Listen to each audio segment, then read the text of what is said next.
আসসালামু আলাইকুম। চলে আসলাম আমার ওয়েট লস জার্নির ডে 5 এর ভিডিও নিয়ে। আজ আমি চিন্তা করলাম আমি তো খাওয়ার ভিডিও দিচ্ছি যে সারাদিন কি খাচ্ছি না খাচ্ছি, তার সাথে আমি আপনাদের সাথে ইন্টারেস্টিং কিছু গল্প শেয়ার করব। এটা হচ্ছে আমার সকালের ব্রেকফাস্ট, ড্রাগন, মিষ্টি আলু আর জিরা আর আজওয়াইনের টি। ড্রাগন সম্পর্কে একটা মজার কাহিনী আপনাদেরকে বলি।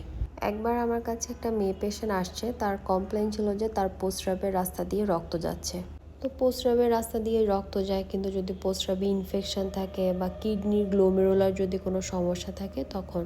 তো বেসিক আমি আগে একটা ইউরিন আরএমই তাকে করতে দিলাম যে দেখি কোনো আরবিসি বা প্রোটিন যাচ্ছে কিনা, কিন্তু আলটিমেটলি রিপোর্ট নর্মাল আসলো। তো রিপোর্ট নর্মাল আসার পর আমি তো ফাইন্ড আউট করতে পারছি না যে কেন তার প্রস্রাব দিয়ে রক্ত যাচ্ছে। তো আমি তার খাওয়ার হিস্ট্রি নিলাম যে সে 2-3 দিন আগে কি খেয়েছে। তখন সেই রোগী আমাকে বলল যে সে কয়েকদিন যাবৎ ড্রাগন ফল খাচ্ছে, কারণ ড্রাগনে একটা উপাদান আছে ভিটালিন। এটা একটা রঞ্জক পদার্থ, এর কারণে কিন্তু ড্রাগনের কালারটা লাল দেখায়।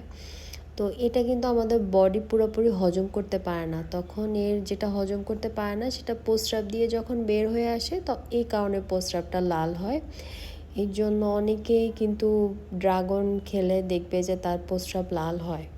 আমি কিন্তু আমার ওয়েট লসের ডায়েটে রুটি খাই, এই যে আজকে ড্রাগনের শেক খেলাম, কোনো চিনি দিই নাই, খেজুর আর একটু গুঁড়া দুধ আর ড্রাগন দিয়ে খেয়েছি। আমি আলটিমেটলি সব কিছুই খাচ্ছি, কোনো কিছু একদম বেশি রেস্ট্রিকশন করছি না।